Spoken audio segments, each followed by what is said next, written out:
Kate Marsh. The first poem we're going to read is Let No One Steal Your Dreams by Paul Cookson. Let no one steal your dreams. Let no one tear apart the burning of ambition that fires the drive inside your heart. Let no one steal your dreams. Let no one tell you that you can't. Let no one hold you back. Let no one tell you that you won't. Set your sights and keep them fixed. Set your sights on high. Let no one steal your dreams. Your only limit is the sky. Let no one steal your dreams. Follow your heart. Follow your soul. For only when you follow them will you feel truly whole.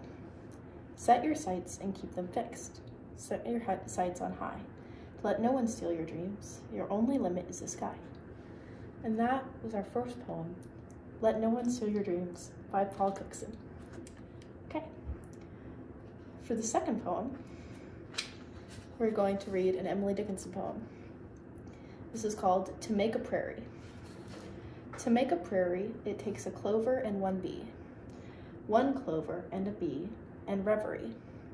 The reverie alone will do if the bees are few. That is To Make a Prairie by Emily Dickinson. The next poem that we're going to read is by Robert Frost. This is one of my favorites. It's called Stopping by Woods on a Snowy Evening. Whose woods these are, I think I know. His house is in the village, though. He will not see me stopping here to watch his woods fill up with snow. My little horse must think it queer to stop without a farmhouse near, between the woods and the frozen lake, the darkest evening of the year. He gives his harness bells a shake to ask if there is some mistake. The only other sounds the sweep of easy wind and downy flake. The woods are lovely, dark, and deep, but I have promises to keep, and miles to go before I sleep, and miles to go before I sleep. That was Stopping by Woods on a Snowy Evening by Robert Frost. Our next poem is by Matt Goodfellow. It's called With the Waterfalls. I'm miles away today. I'm with the waterfalls. I won't be round to play, so please don't try to call. I'm out beyond the boundary in the shimmer spray. Thick folds of mist surround me, but I know the way. I've walked towards the roar 1,000 times before. I'm miles away today. I'm with the waterfalls. That was With the Waterfalls by Matt Goodfellow. Okay, we have two more poems. This one is Chrissy Gittens. That is the author, the poet. And the title is What Will I Put in My Suitcase When I Go to Visit the Stars? A feather cushion for a soft landing, a wetsuit for a streamlined flight, 15 memory cards for a long-lasting camera, a handkerchief stitched with my father's initial to leave between the spheres, a cardboard box of secret wishes from my friends, a map of constellations, a magnifying glass to scrutinize the stars, a telescope to look back down to the earth, a pair of silver sequined trousers, 6 bags of space dust popping candy, a tartan blanket in case the night is cold, 2 apples from my garden, one to give someone living there, the other to spill into the heavens from the greatest height as I lean in to watch it disappear. And that was What Will I Put in My Suitcase When I Go to Visit the Stars by Chrissy Gittens. And now for our last poem. We have Evidence of a Dragon by Pi Corbett. Evidence of a dragon.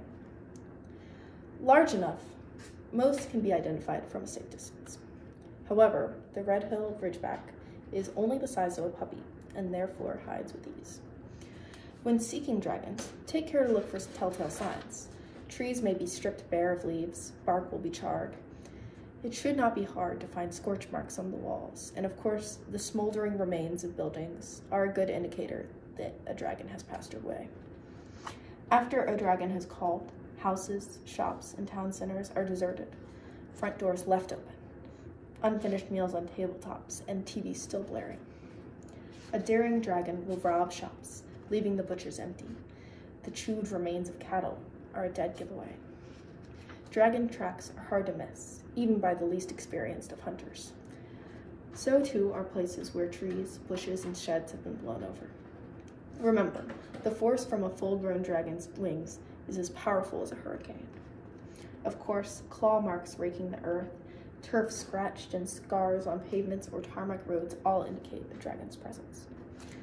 Fragments of broken shell and piles of jewels suggest an abandoned dragon's nest, and should be treated with caution in case the owner returns and burns anyone caught loitering nearby. Any sight of a dragon flying, at rest or on the move, should be reported at once to the DPD, the Dragon Prevention Department, who will attempt to tempt the dragon to kiss a princess and fall into 100 years of blissful sleep. P.S. Vacancies exist for any princess who will not be missed. That was Evidence of a Dragon by Pi Corbett. I hope you check out 100 Brilliant Poems for Children, chosen by Paul Cookson.